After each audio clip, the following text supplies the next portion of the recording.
ओम शांति।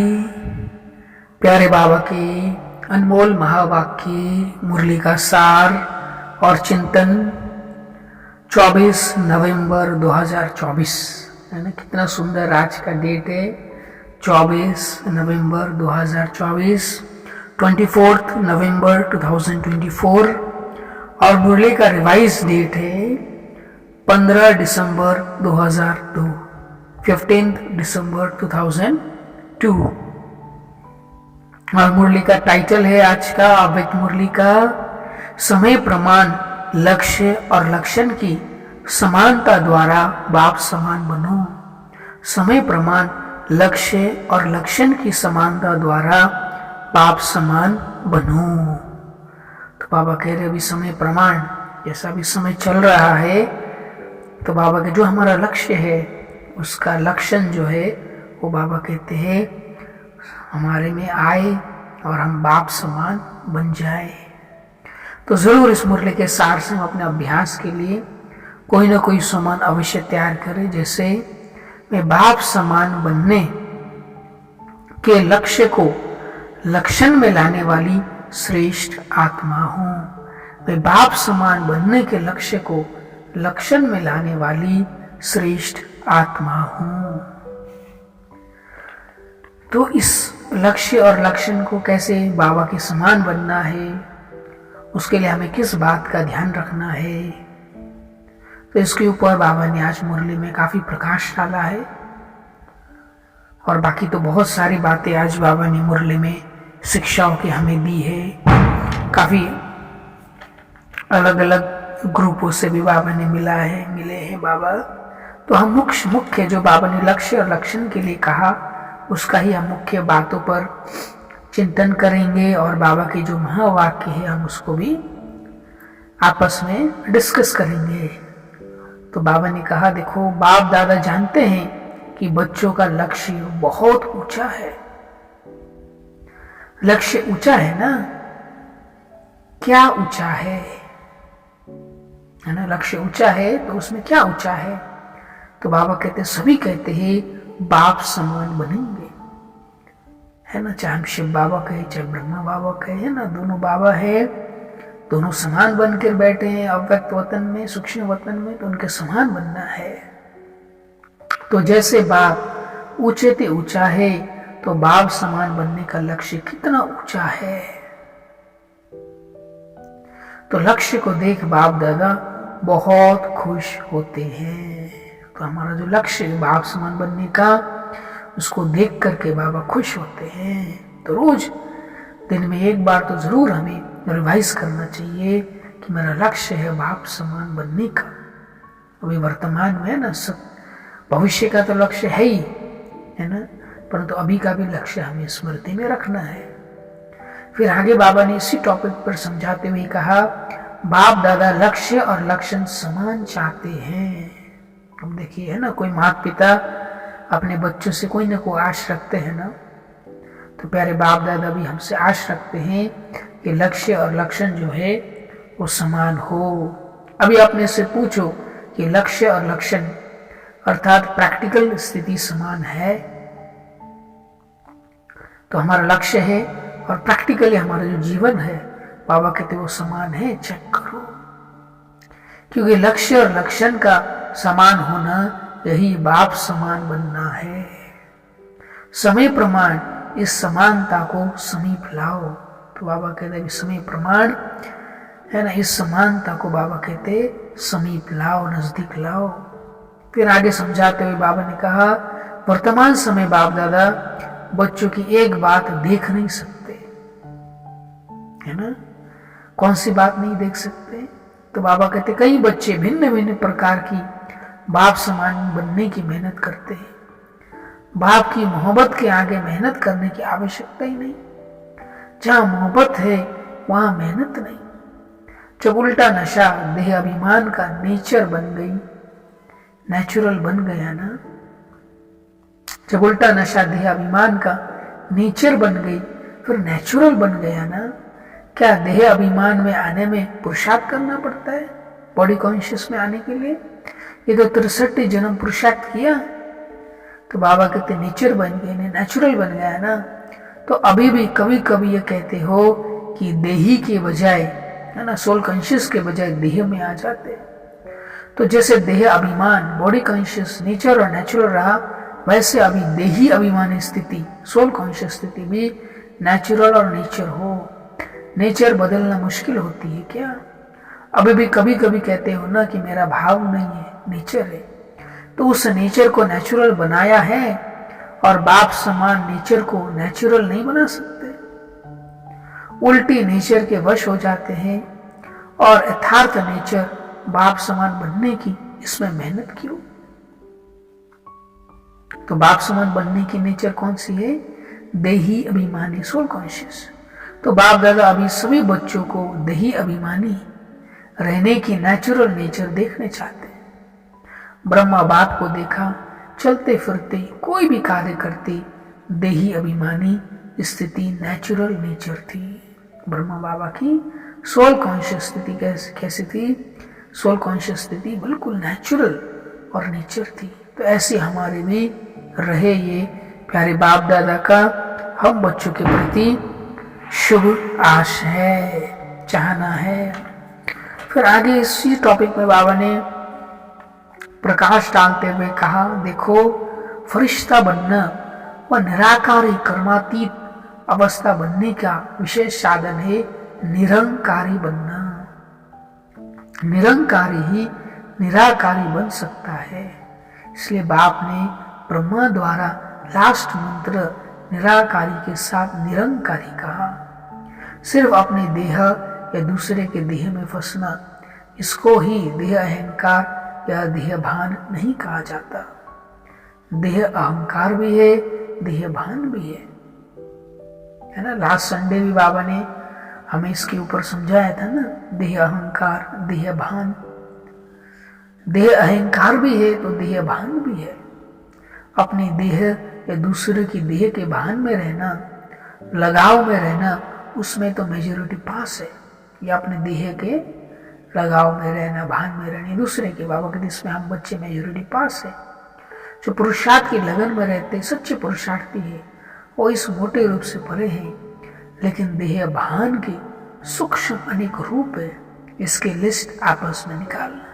तो बाबा कहते हैं देह भान के सूक्ष्म, वो तो मोटा रूप है, बाबा कहते उससे हम परे, परंतु सूक्ष्म रूप। जो बाबा ने लास्ट संडे भी कहा था ना, व्यर्थ संकल्प आ जाते हैं, दूसरा मैं ही राइट हूं, मतलब वो भी देह भान हो गया ना, है ना। मैं ही राइट हूं, मैं जो सोचती हूं, मैं बोलती हूं, मैं करती हूं, मेरा पोजीशन। तो बाबा कहते उसको सूक्ष्म रूप में देखना, मेरी बुद्धि, मेरा विचार, मेरी विशेषताएं, है ना, कितनी सारी, वो भी तो देह भान की ओर ले जाता है।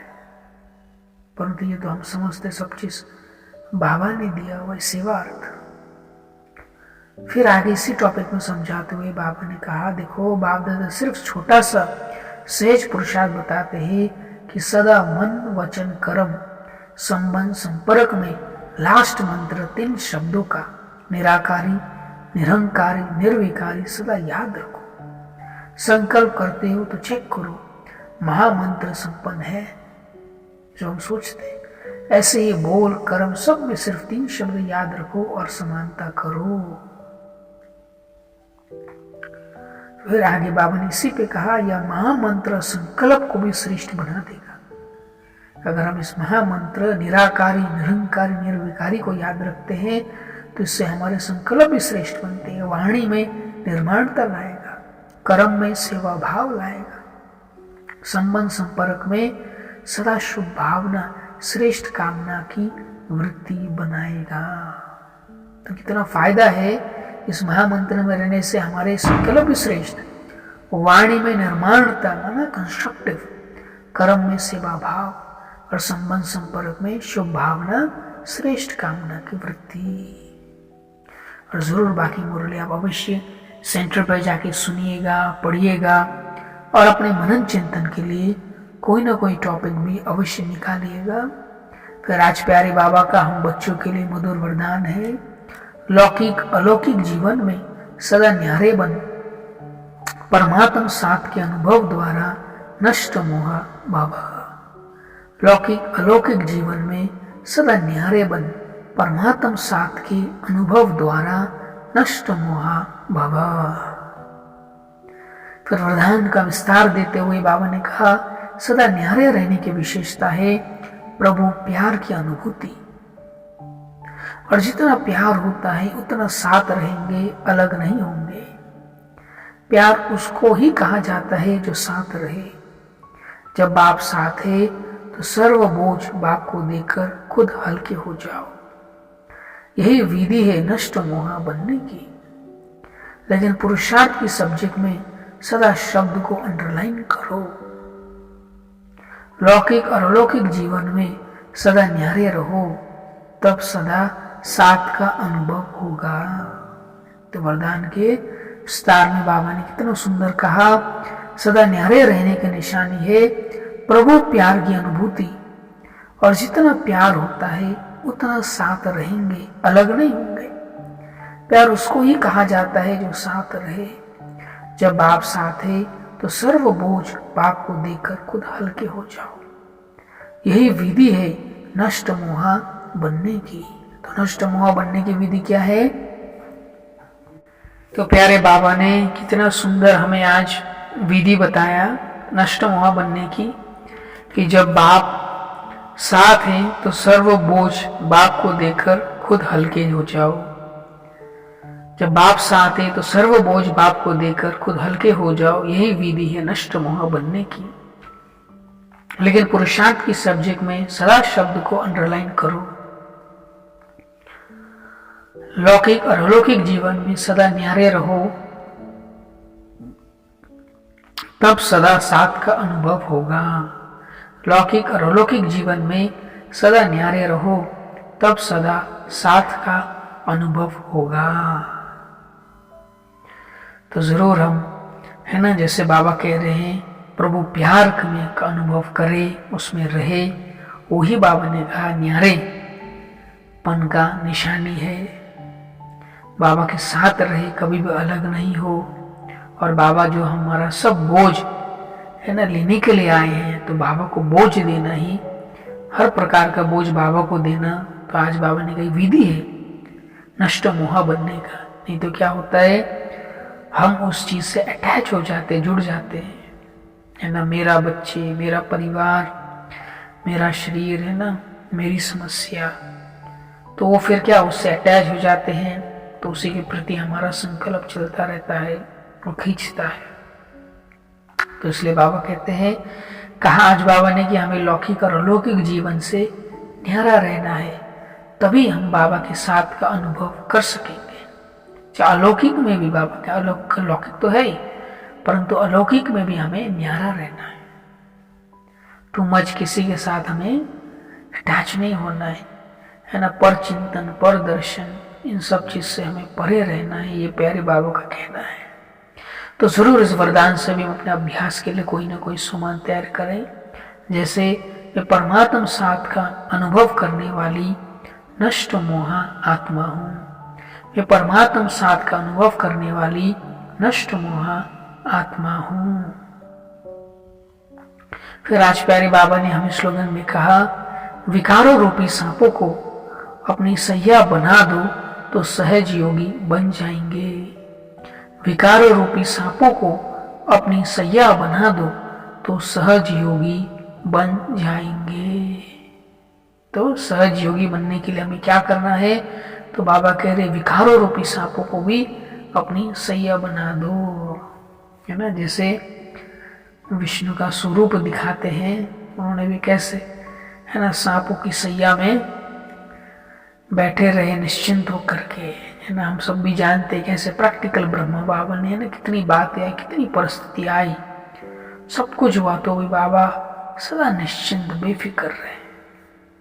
तो जरूर इस स्लोगन से भी हम अपने अभ्यास के लिए कोई ना कोई सामान तैयार करें। जैसे मैं सहज योगी आत्मा हूँ, मैं सहज योगी आत्मा हूँ।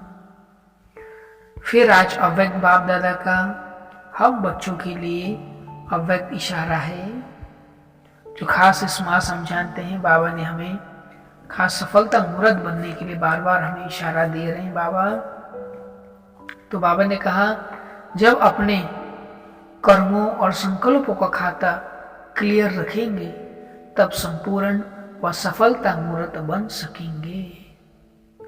अगर अपना ही हिसाब चुकता नहीं कर सकते तो दूसरों के कर्म बंधन और दूसरों के हिसाब किताब को कैसे चुकता करा सकेंगे। इसके लिए सारे दिन में जो हुआ उसे नॉलेज की शक्ति से और याद की शक्ति से, विल पावर और कंट्रोलिंग पावर से मिटाकर अपने रजिस्टर को रोज साफ रखना चाहिए। तो बाबा ने 4 शक्ति के ऊपर बाबा ने अव्यक्त इशारा में हमें इशारा दिया। बाबा ने कहा देखो जब अपने कर्मों और संकल्पों का खाता क्लियर रखेंगे तब संपूर्ण व सफलता मुहूर्त बन सकेंगे। अगर अपना ही हिसाब चुकता नहीं कर सकते तो दूसरे के कर्म बंधन व दूसरों के हिसाब किताब को कैसे चुकता कर सकेंगे। इसलिए सारे दिन में जो हुआ उसे नॉलेज की शक्ति से और याद की शक्ति से, विल पावर और कंट्रोलिंग पावर से मिटाकर अपने रजिस्टर को रोज साफ रखना चाहिए। तो जरूर हम इन चारों शक्ति को यूज करके अपना रजिस्टर जो है ना कर्मों का और संकल्पों का, उसको रोज हम साफ रखें। और हमारा जो अव्यक्त इशारा का सोमान है उसको भी हम जरूर स्मृति में रखें और यूज करें कि मैं सफलता मूर्त आत्मा हूं, मैं सफलता मूर्त आत्मा हूं। फिर आज फॉलो फादर के लिए हमारा पॉइंट है, ब्रह्मा बाप ही सबसे नंबर 1 पुरुषोत्तम आत्मा है, इसलिए ब्रह्मा को आदिदेव कहा जाता है। फरिश्ता ब्रह्मा भी उत्तम हो गया और फिर भविष्य में देव आत्मा बनने के कारण पुरुषोत्तम बन जाते। लक्ष्मी नारायण को भी पुरुषोत्तम कहेंगे ना। ऐसे आप बच्चे भी सदा स्मृति में रहो कि मैं पुरुषोत्तम युग की पुरुषोत्तम आत्मा हूं। उठना बैठना खाना पीना कोई भी कर्म साधारण न हो, साधारण कर्म करते भी श्रेष्ठ स्मृति श्रेष्ठ स्थिति हो। जो भी आपको देखे वो महसूस करे यह कोई साधारण व्यक्ति नहीं है। जैसे ब्रह्मा बाप साधारण तन में होते भी पुरुषोत्तम अनुभव होते थे ना, अभी अव्यक्त रूप में भी पुरुषोत्तम की झलक है। तो फॉलो फादर साधारण कर्म में भी स्थिति साधारण नहीं महान हो। तो कितना सुंदर बाबा ने आज हमें फॉलो फादर के लिए कहा, ब्रह्मा बाबा जैसा बनने के लिए कि ब्रह्मा बाप भी देखो सबसे नंबर 1 पुरुषोत्तम आत्मा है, नंबर 1। इसलिए ब्रह्मा को आदि देव कहा जाता है। तो ब्रह्मा बाबा को आदि देव क्यों कहते हैं? क्योंकि वो नंबर 1 पुरुषोत्तम आत्मा है। फरिश्ता ब्रह्मा भी उत्तम हो गया और फिर भविष्य में देव आत्मा बनने के कारण पुरुषोत्तम बन जाते। लक्ष्मी नारायण को भी पुरुषोत्तम कहेंगे ना। ऐसे आप बच्चे भी सदा इसे स्मृति में रहो कि मैं पुरुषोत्तम युग की पुरुषोत्तम आत्मा हूं। उठना बैठना खाना पीना कोई भी कर्म साधारण ना हो, साधारण कर्म करते भी श्रेष्ठ स्मृति श्रेष्ठ स्थिति हो। साधारण कर्म करते भी श्रेष्ठ स्मृति और श्रेष्ठ स्थिति हो, है ना। भला हम खा भोजन आदि बना रहे, झाड़ू कर रहे घर में, परंतु हमारी स्मृति श्रेष्ठ होनी चाहिए। जैसे कि मैं विश्व की चुनी हुई आत्मा हूं, मैं परमात्मा दिल तख्त नशीन आत्मा हूं, है ना।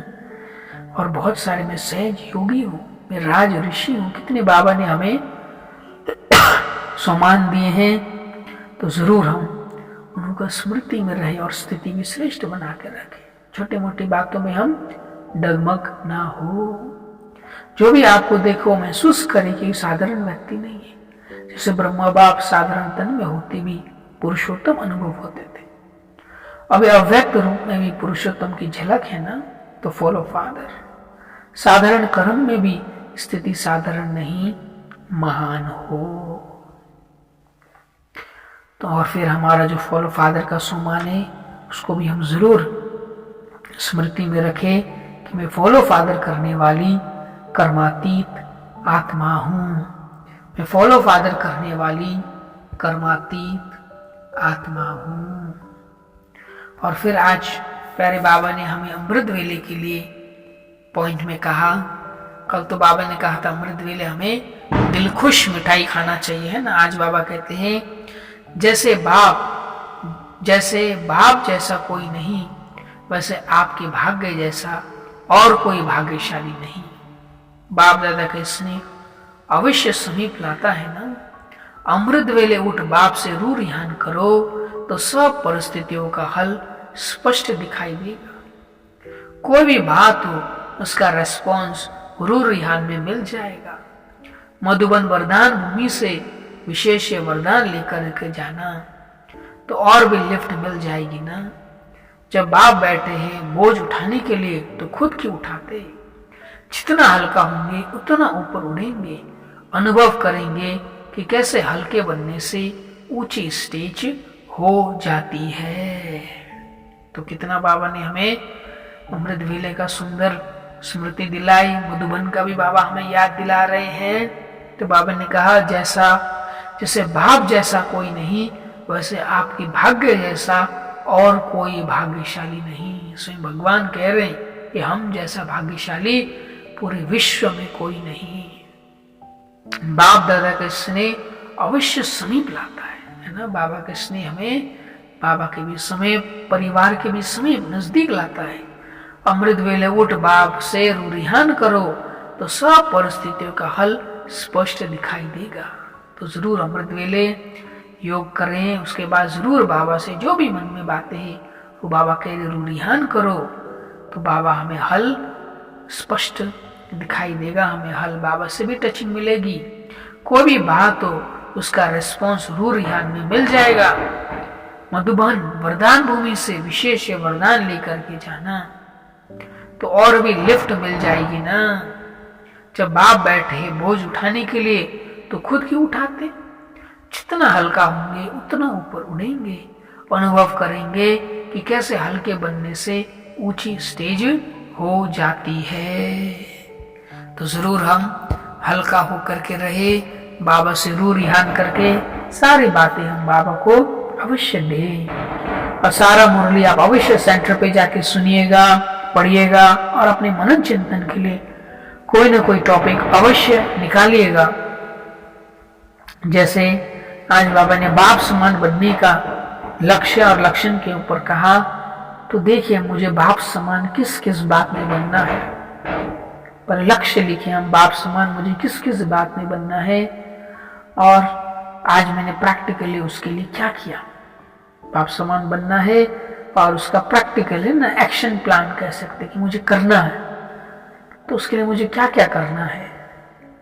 तो इस पर हम विचार करें, पॉइंट्स बनाए, लिखें और जो आज बाबा ने कहा है तो उसको आज ही हम अवश्य करें।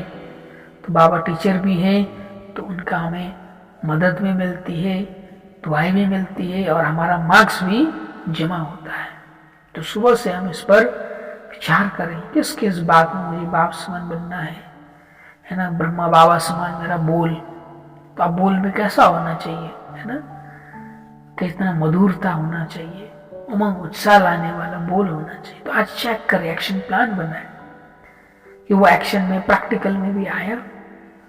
मेरा हल बोल आज मधुर रहा, उमंग उत्साह देने वाला रहा, मिठास वाला रहा, निरंकारी वाला रहा, है ना। तो ऐसे बहुत सारी बातें आपने भी सुनी है, पढ़ी है, तो जरूर उसको हम एक बार रिवाइज करें, लिखें और उसको प्रैक्टिकल में लाएं। और सारी मुरली से जरूर अपने लिए चेकिंग के भी पॉइंट्स निकालें, है ना। जो मुख्य, जैसे आज बाबा ने मुरली में हमें मुख्य कहा चेक करने के लिए कि वही कि आज मेरा दिन भर लक्ष्य और लक्षण समान रहा, इसको हम अवश्य चेक करें। दूसरा पॉइंट जरूर चेक करें जो बाबा ने कहा 3 मंत्र है ना, निराकारी, निरंकारी और निर्विकारी।